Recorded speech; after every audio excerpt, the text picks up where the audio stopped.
خپله علاقه کې درته چا شهادت پیش کړو.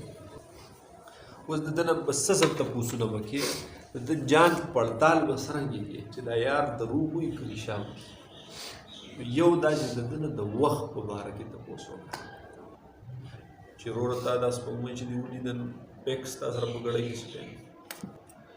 د مخکې نه به تا ته دا پته وي چې دا سپوږمۍ به د 6:30 نه تر 8 بجو پورې صحیح افق باندې او تاله سړي چې ګواهي کوله هغه وی چې یاره ما لیدلې دا په 7:15 باندې. دا سوال چې تا وکړو صحیح کو غلط دی؟ صحیح یعنې دا ټوله دورانیه داسې ده چې په دې کې سپوږمۍ د افق نه پاسه ده که لمر غروب شوی دی او سپوږمۍ د افق پاسه ده. نو چې تا ورته وي چې لکه په څه ټایم مې لیدلې وه یاره جي په 7:15 مې لیدلې وه. بل ګواه نه دي تپوس وکړه لکه سپوږمۍ د څه ټایم دي یاره جي تقریبا چې 7:30 بجې به وي. ٹھیک شو نه؟ نو هغه باندې هم بهترین جیوز کوه زه وایم خپل لارو نه زه بس. ټیک شو نه؟ چې تا ته د پته ده چې په 8 بجې غروب کړی دی او دی وي چې ما په 8:30 لیدلې ده خو بل څه بله یې لیدلې ده که نه.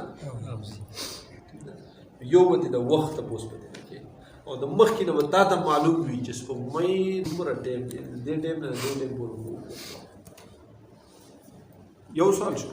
بل به ترې بیا کې د سپوږمۍ د شکل په باره کې او دا تقریبا په دې باندې هغه ممکن شکلونه تاسو ته ورکړي دي که نه یعنې دا شکلونه په دې شکلونو کې به تا معلومه کړي وي په آلاتو وغیره سره چې نن به د سپوږمۍ کوم شکل وي.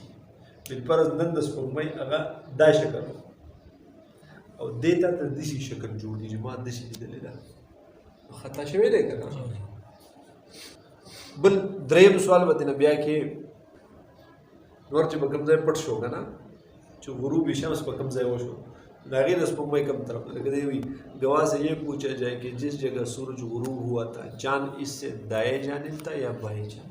سپوږمۍ د کوم طرف تھا جبکہ قاضی صاحب کو پہلے سے فرق سمت کے ذریعے اس سوال کا جواب معلوم ہو چکا ہوگا هغه ته به د مخکې نه پته وي چې د غروب شمس په ټایم سپوږمۍ د لور نه ښي طرف ته او د چپ طرف ته.